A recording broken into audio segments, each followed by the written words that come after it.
Hi friends, welcome back to our channel. ಈ ದಿನ ಗೃಹಲಕ್ಷ್ಮಿ ಯೋಜನೆ ಅಪ್ಡೇಟ್ಸ್ಗಾಗಿ ನಿಮ್ಗೆಲ್ಲರಿಗೂ ಸ್ವಾಗತ. ಹೌದು ಸ್ನೇಹಿತರೆ, ಅಕ್ಟೋಬರ್, ನವೆಂಬರ್, ಡಿಸೆಂಬರ್ 3 ತಿಂಗಳ ಗೃಹಲಕ್ಷ್ಮಿ ಯೋಜನೆ ಹಣ ಇನ್ನೂ ಬಾಕಿ ಇದೆ. ಟೋಟಲ್ ಆಗಿ 6,000 ಬರಬೇಕು. ಫೆಬ್ರವರಿ ಮತ್ತು ಮಾರ್ಚ್ ತಿಂಗಳ ಹಣ ಯಾರಿಗೆ ಬಂದಿಲ್ವೋ ಅದನ್ನ ಪರಿಶೀಲನೆಯನ್ನ ಮಾಡಿ ನಂತರ ಆ ಗೃಹಲಕ್ಷ್ಮಿ ಯೋಜನೆಯ ಫೆಬ್ರವರಿ ಮತ್ತು ಮಾರ್ಚ್ ತಿಂಗಳ ಹಣವನ್ನ ಹಾಕಲಿದ್ದಾರೆ. ಅಂದ್ರೆ 4,000 ಬರುತ್ತದೆ. ಹಾಗೆ ಇನ್ನು ಇವಾಗ ಅವರು ಹೇಳಿರೋ ಪ್ರಕಾರ 24 ಕಂತಿನ ಹಣವನ್ನ ನಾವು ರಿಲೀಸ್ ಮಾಡಿದ್ವಿ ಅಂತ. 24 ಅಂದ್ರೆ ನಿಮ್ಗೆ 48,000 ಗೃಹಲಕ್ಷ್ಮಿ ಯೋಜನೆ ಹಣ ಬಂದಿದೆ. ಹಾಗೆ ಇನ್ನ ಬಾಕಿ ಇರುವ ಅಕ್ಟೋಬರ್, ನವೆಂಬರ್, ಡಿಸೆಂಬರ್ ತಿಂಗಳ 3 ತಿಂಗಳ ಹಣ ಇನ್ನು ಬಾಕಿ ಇದೆ. ಅದು 6,000. ಟೋಟಲ್ ಆಗಿ ನಿಮ್ಗೆ ಇನ್ನು 10,000 ಬರುವಂತಹ ಒಂದು ಪೆಂಡಿಂಗ್ ಅಮೌಂಟ್ ಇದೆ. ನೀವು ನೋಡಿರ್ಬೋದು 24ನೇ ಕಂತಿನ ಗೃಹಲಕ್ಷ್ಮಿ ಯೋಜನೆ 2,000 ಹಣ ಡಿಸೆಂಬರ್ 16ನೇ ತಾರೀಕಿಂದ ಜನವರಿ 1ನೇ ತಾರೀಕಿನವರೆಗೂ ಆಲ್ರೆಡಿ ಎಲ್ಲರಿಗೂ ಕೂಡ ಬ್ಯಾಂಕ್ ಅಕೌಂಟ್ಗೆ ಜಮೆ ಆಗಿದೆ. ಇದು ಹೊಸ ವರ್ಷಕ್ಕೆ ಒಂದು ಶುಭ ಅಂತ ಹೇಳ್ಬೋದಾಗಿದೆ. ಯಾಕಂದ್ರೆ ಗೃಹಲಕ್ಷ್ಮಿ ಯೋಜನೆ ಹಣ ಹೊಸ ವರ್ಷಕ್ಕೆ ಅನುಕೂಲವಾಗುವಂತೆ ಬಂದಿದೆ. ಈ ಫೆಬ್ರವರಿ ಮತ್ತು ಮಾರ್ಚ್ ತಿಂಗಳ ಹಣ ಇನ್ನೂ ಯಾರಿಗೂ ಕೂಡ ಕ್ರೆಡಿಟ್ ಆಗಿಲ್ಲ ಅಂತ ಬಿಜೆಪಿ ಅವರು ಕೂಡ ವಾದವನ್ನ ಮಂಡನೆ ಮಾಡುತ್ತಿದ್ದಾರೆ. ಸೊ ಇದು ಪರಿಶೀಲನೆ ಮಾಡ್ತಾ ಇದ್ದಾರೆ. ಪರಿಶೀಲನೆ ಮಾಡಿದ ನಂತರ ನಿಮ್ಗೆ ಆ ಫೆಬ್ರವರಿ ಮಾರ್ಚ್ ಮಂತಿನ ಹಣ ಕೂಡ 4,000 ಹಣ ನಿಮ್ಮ ಅಕೌಂಟಿಗೆ ಬಂದು ಕ್ರೆಡಿಟ್ ಆಗಲಿದೆ. ಸೊ ಸ್ನೇಹಿತರೆ, ಇದಂತೂ ಗುಡ್ ನ್ಯೂಸ್ ಅಂತಾನೆ ಹೇಳ್ಬೋದಾಗಿದೆ. ರೇಷನ್ ಕಾರ್ಡ್ ಇರೋರಿಗೆ ಗುಡ್ ನ್ಯೂಸ್ ಅಂತಾನೆ ಹೇಳ್ಬೋದಾಗಿದೆ ಸ್ನೇಹಿತರೆ. ಹೌದು, ರೇಷನ್ ಕಾರ್ಡ್ ಇದ್ದವ್ರಿಗೆ ಇಂದ್ರ ಕಿಟ್ ಅನ್ನು ವಿತರಣೆ ಮಾಡುತ್ತಿದ್ದಾರಂತೆ. ಹೌದು ಸ್ನೇಹಿತರೆ, ಅಕ್ಕಿಯ ಜೊತೆಗೆ ಉಪ್ಪು, ಸಕ್ಕರೆ, ತೊಗರಿಬೇಳೆ ಹಾಗೆ ಅಡಿಗೆ ಎಣ್ಣೆಯನ್ನು ಕೂಡ ಕೊಡ್ತಾರಂತೆ. ಸೊ ರೇಷನ್ ಕಾರ್ಡ್ ಇದ್ದವ್ರಿಗೆ ಒಂದು ಬಂಪರ್ ಅಂತ ಹೇಳ್ಬೋದಾಗಿದೆ. ಯಾಕಂದ್ರೆ ಈ ರೇಷನ್ ಕಾರ್ಡ್ ಇದ್ದವ್ರಿಗೆ, BPL ಕಾರ್ಡ್ ಇರೋರಿಗೆ ರೇಷನ್ ಅನ್ನ ಅಕ್ಕಿನ ಜಾಸ್ತಿ ಕೊಡ್ತಾರೆ. ಸೊ ಅದರಿಂದ ಏನ್ ಮಾಡ್ತಾರೆ ಅಂದ್ರೆ ಆ ಕಳ್ಸಂತೆಯಲ್ಲಿ ಬೇರೆಯವ್ರಿಗೆ ಮಾರ್ಕೊಂತ ಇದಾರೆ. ಇದನ್ನ ತಪ್ಪಿಸೋದಕ್ಕೋಸ್ಕರ ಇಂದಿರಾ ಕಿಟ್ ವಿತರಣೆಯನ್ನು ಮಾಡಲಿದ್ದಾರೆ. ಇದರಲ್ಲಿ ಅಕ್ಕಿಯ ಜೊತೆಗೆ ಆ ತೊಗರಿ ಬೇಳೆಯನ್ನ ಕೊಡ್ತಾರೆ, ಉಪ್ಪು ಕೊಡ್ತಾರೆ, ಸಕ್ಕರೆ ಕೊಡ್ತಾರೆ, ಹಾಗೆ ಅಡಿಗೆ ಎಣ್ಣೆಯನ್ನು ಕೂಡ ಫ್ರೀಯಾಗಿ ಕೊಡ್ತಾರೆ. ಇದೊಂದು ಗುಡ್ ನ್ಯೂಸ್ ಅಂತಾನೆ ಹೇಳ್ಬೋದಾಗಿದೆ.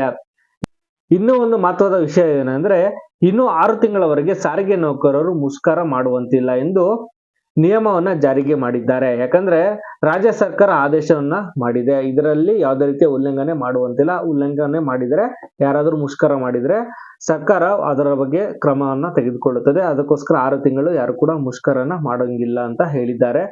ಯಾಕಂದ್ರೆ ಈಗ ಆಲ್ರೆಡಿ ಅವರ ಒಂದು ಸಂಬಳದ ವಿಚಾರವಾಗಿ ಅಥವಾ ಇನ್ನ ಅನೇಕ ಒಂದು ಪ್ರಾಬ್ಲಮ್ ಇಂದಾಗಿ ಅವರು ಮುಷ್ಕರ ಮಾಡುವಂತಹ ಒಂದು ಪ್ಲಾನ್ ಅನ್ನ ಮಾಡ್ಕೊಂಡಿದ್ರು. ಆದ್ರೆ ಇವಾಗ ಸರ್ಕಾರ ಆದೇಶವನ್ನ ಮಾಡಿದೆ. ಇನ್ನು 6 ತಿಂಗಳವರೆಗೂ ಯಾವುದೇ ರೀತಿಯ ಮುಷ್ಕರವನ್ನ ಮಾಡೋಂಗಿಲ್ಲ.